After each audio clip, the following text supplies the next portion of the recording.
Area bounded by the curve and y-axis. In this module, you will learn how to find the area bounded by the graph of a continuous function and the y-axis. Recall that a definite integral from c to d f of y dy is the area bounded by the curve of a continuous function x equal to f of y, the horizontal lines y equal to c and y equal to d, and the y-axis.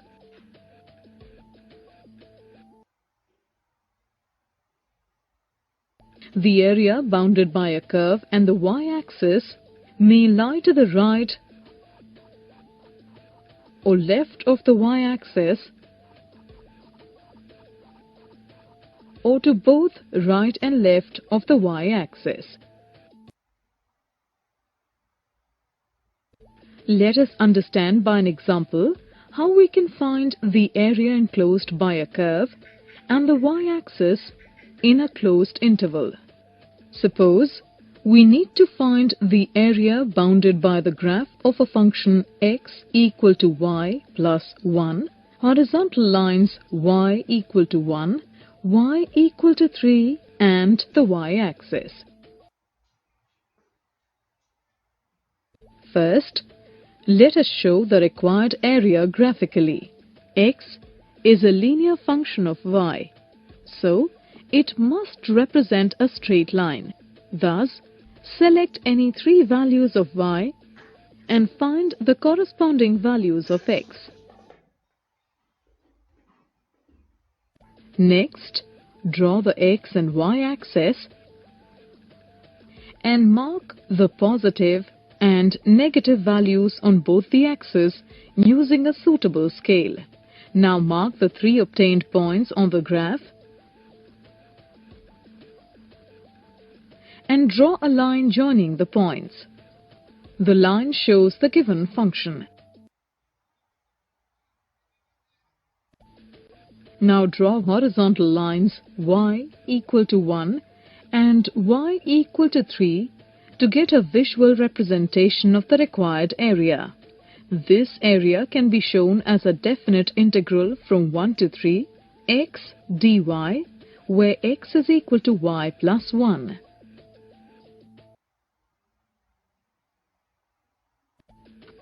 We can compute this definite integral by first integrating y plus 1 with respect to y. We get y square upon 2 plus y. Now we evaluate the integral at y equal to 3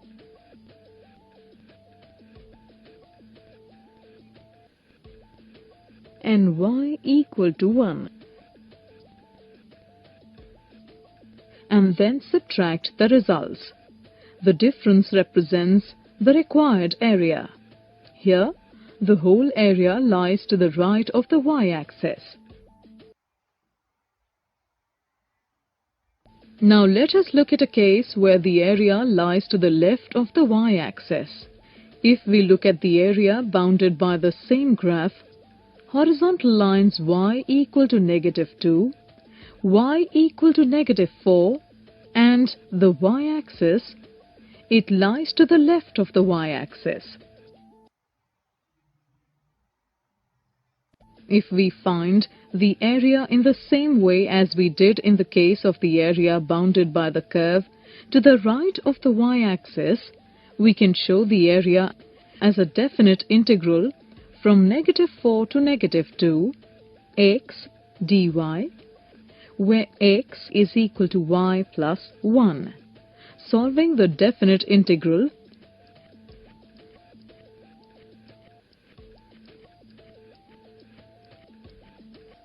we get the required area as -4. However, area can never be negative.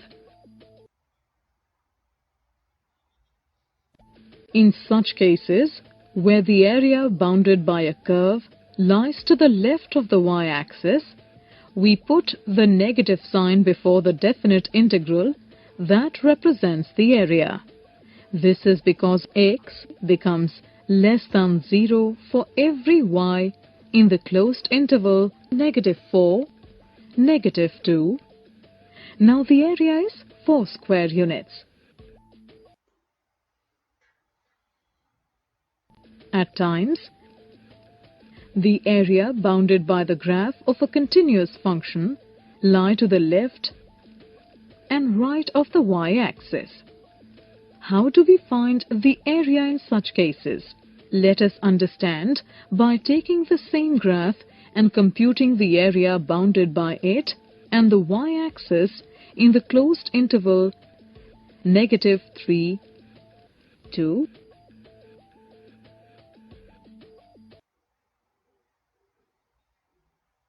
Here the required area lies on both sides of the y-axis.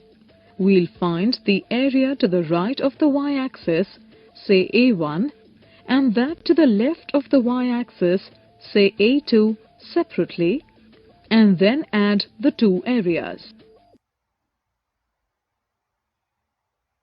Here, A1 can be expressed as a definite integral from -1 to 2, y plus 1 whole dy.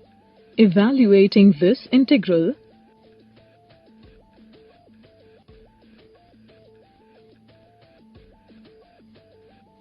we get A1 equal to 9/2 square units. Now A2 can be expressed as a negative definite integral from -3 to -1, y plus 1 whole dy. Evaluating this integral,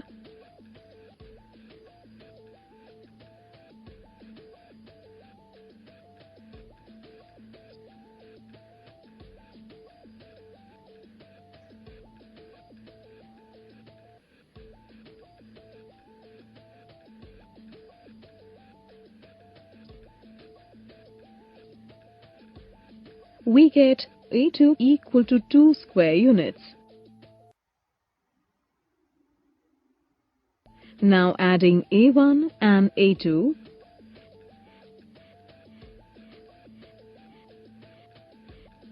we get the total required area. This is how we can compute the area enclosed between a graph of a function and the y-axis within a given interval. In this module, you have learned how to find the area bounded by the graph of a continuous function and the y-axis.